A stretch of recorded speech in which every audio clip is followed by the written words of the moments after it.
Fadlizon kena azab di hari raya, ditulis oleh Nina Nur di seaworld.com. Halo, assalamualaikum, jumpa dengan Suara Samara di channel TV Jurnal. Fadlizon memang sangat terkenal dengan nyinyirannya, bahkan ada yang tergolong sebagai fitnah. Siapa lagi sasarannya selain Presiden Jokowi? Ada saja yang dinyinyiri oleh Fadlizon, dari soal hinaan fisik dengan menyebut pelongo-pelongo hingga menyinyiri pernikahan anak Presiden Jokowi. Serangan Fadlizon yang paling zolim terhadap Presiden Jokowi menurut saya adalah dalam kasus lagu Potong Bebek Angsa yang diubah liriknya, yang disebarkan oleh Fadlizon lewat akun Twitternya. Disebut soal lawan politik Prabowo Sandi, siapa lagi kalau bukan Jokowi. Disebut memfitnah HTI dan FPI. Jadi, ini lagu dan Fadlizon mengendorse HTI dong, ormas terlarang. Dan disebut bahwa yang gagal urus bangsa maksa 2 kali itulah yang PKI. Dan Fadlizon ngeles bahwa itu adalah kebebasan berpendapat, sekaligus ada hak imunitas dia sebagai anggota DPR untuk menyampaikan pendapat atau pandangan. Enak bener ya, mentang-mentang jadi anggota DPR RI terus enak jidatnya mengimplikasikan presiden negara ini sebagai PKI. Namun, Presiden Jokowi memang tidak pernah menanggapi apapun ocehan dan nyinyiran Fadlizon.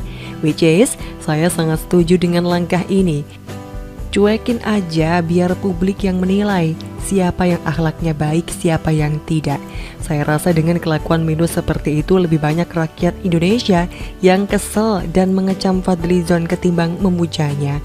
Dan ternyata pada hari raya Idul Adha lalu, sepertinya Fadlizon dikasih semacam azab oleh Yang Maha Kuasa.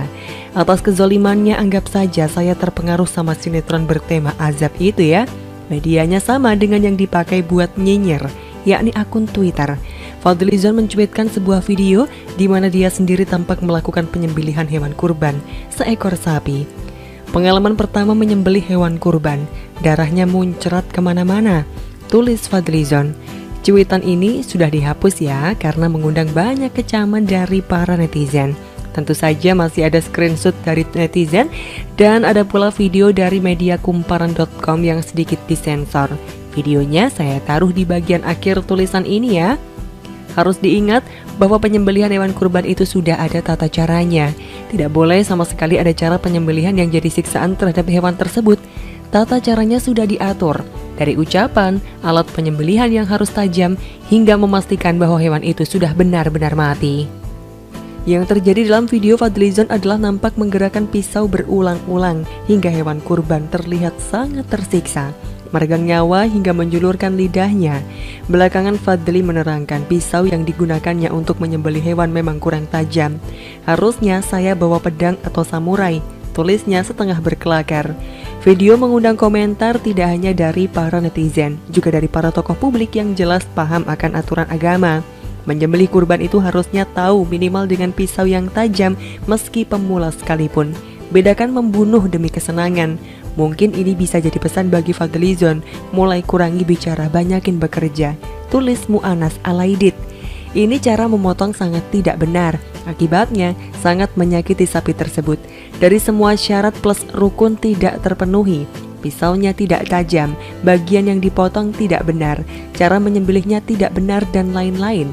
Penyembelih berdosa, dan kalau tidak putus 2 urat utamanya maka tidak sah atau halal, tulis Ayang Utriza. Kalau penyembelihan yang dilakukan Fadlizon tidak sesuai syariah, berarti status hewannya nggak bisa jadi hewan kurban, tapi jadi bangkai, nggak halal dimakan, nggak boleh dibagi-bagikan, tulis Ahmad Sahal. Mereka ini dipastikan lebih paham soal agama. Tanggapan seorang netizen sangat telak menghantam Fadlizon, karena yang dia fokus tajamkan adalah citranya bukan goloknya. Kalau yang ahli di bidangnya pasti akan cek dulu apakah goloknya tajam atau tidak. Citra nomor sekian. Si Fadli, citra nomor 1 golok dan hewan kurban ora dipikir, tulis akun @ipumarifai. Nah kan apa saya bilang, kena azab tuh. Kualat sapa orang sebaik Presiden Jokowi, sehingga tanpa banyak upaya bahkan oleh dirinya sendiri, keburukan Fadlizon terbongkar sendiri. Bahkan dengan gampang para netizen melontarkan kecaman ke arah Fadlizon. Fadlizon yang merasa paling tahu dan yang paling pintar itu pun terpojok sendiri. Belum lagi berbagai kecaman netizen yang betul-betul berdasarkan aturan agama Islam yang tidak bisa dibantah oleh Fadlizon. Malu sendiri kan, sampai menghapus postingan videonya. Saya hanya bisa bilang Tuhan itu maha adil, apalagi terhadap orang yang dizolimi tanpa pernah membalas orang yang menzoliminya. God bless you Mr. Presiden. Sekian dulu dari Kura-Kura. Bagaimana menurut Anda? Silahkan untuk tulis komentar di kolom komentar. Jangan lupa untuk like, subscribe, dan juga share. Joker diuber dan ditangkap. Si Lapindo mangkir, Jiwasraya nyangkut. Kapan disikat? Ditulis oleh Ronindo di seword.com. Halo, assalamualaikum. Jumpa lagi dengan Suara Samara di channel TV Jurnal.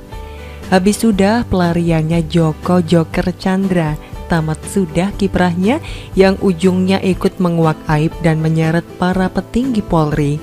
Di satu sisi kita harus berterima kasih kepada Joker, berkat dialah maka ada reformasi dadakan di Kepolisian Republik Indonesia saat ini. Ya, akhirnya petinggi Polri ikut tersandung dan bukan hanya satu, tak ada lagi kabar proses penyelidikan ke pejabat Polri lainnya. Pihak Barreskrim memberikan pernyataan bahwa perintah penangkapan Joker itu adalah datang langsung dari Presiden. Wow, berarti ada perhatian yang sangat serius untuk hal ini dari kepala negara kita. Terima kasih untuk Polri dan BIN dengan kolaborasi mereka untuk memburu dan meringkus Joker. Tapi mari juga buka mata lebar-lebar. Adalah polisi di Raja Malaysia yang menangkap Joker. Logikanya tak mungkin kepolisian kita bisa mengintervensi di negeri asing. Atau sebaliknya, kita juga gak akan mau kan ada aparat negara lain yang main tangkap di Indonesia. Harus ada kerjasama dengan pihak keamanan setempat. Bravo dan thank you polisi di Raja Malaysia.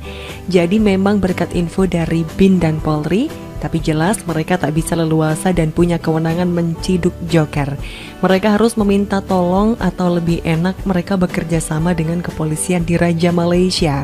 Setelah polisi di Raja Malaysia menyerahkan ke pihak Indonesia, maka tugas Polri makin gampang alias enteng. Karena Joker alias Joko Chandra tinggal dijemput oleh Barreskrim di Bandara Udara Soekarno-Hatta. Jadi paham dulu alur ceritanya. Urusan Joker sudah beres dan tinggal diproses di pengadilan. Tapi di satu sisi masih ada yang mengganjal. Perkara perampok dan penggarong di negeri ini malah tetap enak-enak ongkang kaki dan berkiprah terus sembari mempermainkan pemerintah. Sudah menggarong dan menjarah banyak, tapi masih tetap saja tak tersentuh. Inilah dilematika dan problematika yang bak benang baja kusut di depan mata. Utang Lapindo sudah ditagih berulang-ulang oleh Kemenku. Catat, dari tahun lalu sudah jatuh tempo. Tapi seperti biasa, grup Bakri hanya mem-PHP. Kemenku katanya mau kerjasama dengan Kejaksaan Agung, tapi Kejagung selalu limbung kalau ketemu Bakri. Terbaru, Lapindo mau bayar dengan asetnya, tapi aset berlumpur. Hello, memang gak punya akhlak kok. Jangan mau ditipu dengan aset berlumpur. Kerugian negara sudah tak bisa dihitung. Jebol dan garong di Lapindo berlanjut ke kerugian keuangan negara dari penempatan saham grup Bakri dalam portofolio asuransi Jiwasraya sebesar 1,77 triliun rupiah. BPK sudah menegaskan bahwa Jiwasraya adalah tanggung jawab pemerintah. Karena itu siapapun pihak yang sudah terlibat menggarong dan menggerogoti Jiwasraya patut diusut tuntas sampai ke akar-akarnya.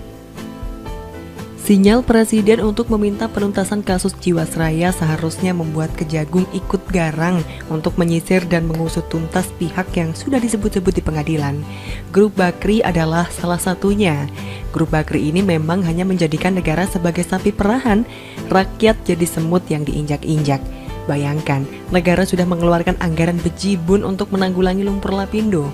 Masih dikerjain juga dan malah ditagih balik duit, yaitu utang dari pemerintah.